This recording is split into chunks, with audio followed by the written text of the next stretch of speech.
گل محمد گھیگی کی بھاوج سہیل اشرف گھیگی، وسیم اشرف گھیگی، گلفام اشرف گھیگی کی والدہ صاحبہ، چودھری مسر اقبال گھیگی، عدنان سکندر گھیگی، ذیشان سکندر گھیگی، حسنین سکندر گھیگی، آصف اقبال گھیگی کی چچی جان، ناصر اقبال گھیگی، عبدالرحمان گھیگی، فیصل اقبال گھیگی کی ممانی جان، بڑے چمالہ کے ممتاز زمیندار سماجی شخصیت محمد اشرف گھیگی کی اہلیہ محترمہ کی روح کے اصالِ ثواب و درجات کی بلندی کے لیے کل شریف کا ختم دارا گھیگیاں بڑے چمالہ میں پڑھا گیا۔ بڑے چمالہ محمد اشرف گھیگی کی اہلیہ محترمہ گل محمد گھیگی کی بھاوج سہیل اشرف گھیگی، وسیم اشرف گھیگی، گلفام اشرف گھیگی کی والدہ محترمہ، چودھری مسر اقبال گھیگی، عدنان سکندر گھیگی، ذیشان سکندر گھیگی، حسنین سکندر گھیگی، آصف اقبال گھیگی کی چچی جان، ناصر اقبال گھیگی، عبدالرحمان گھیگی، فیصل اقبال گھیگی کی ممانی کی روح کے اصالِ ثواب و درجات کی بلندی کے لیے کل شریف کا ختم دارا گھیگیاں بڑے چنوالا ضلع گجرات میں پڑھا گیا، جس میں لوگوں کی بڑی تعداد نے شرکت کی۔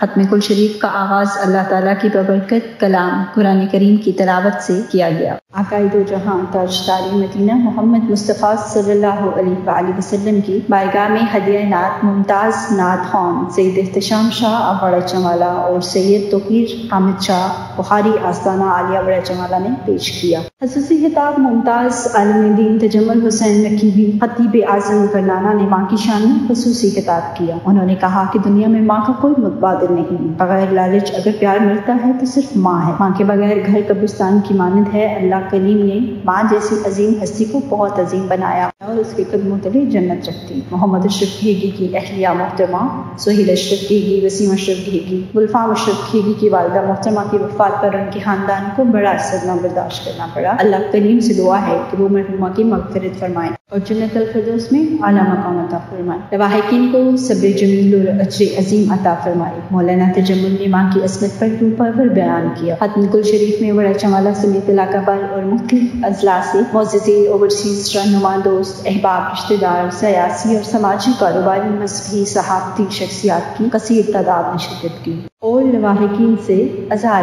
افسوس کیا۔ فاتحہ خوانی کی۔ لواحقین کی طرف سے نماز جنازہ ختم کل میں شرکت کرنے والوں اور بالمشافہہ ملاقات میں بذریعہ ٹیلی فون، سوشل میڈیا اظہار افسوس کرنے والی شخصیت، دوست احباب کا شکریہ ادا کیا، جنہوں نے ہم کی اس گھڑی میں دلاسا دیا اور دکھ میں شریک ہوئے۔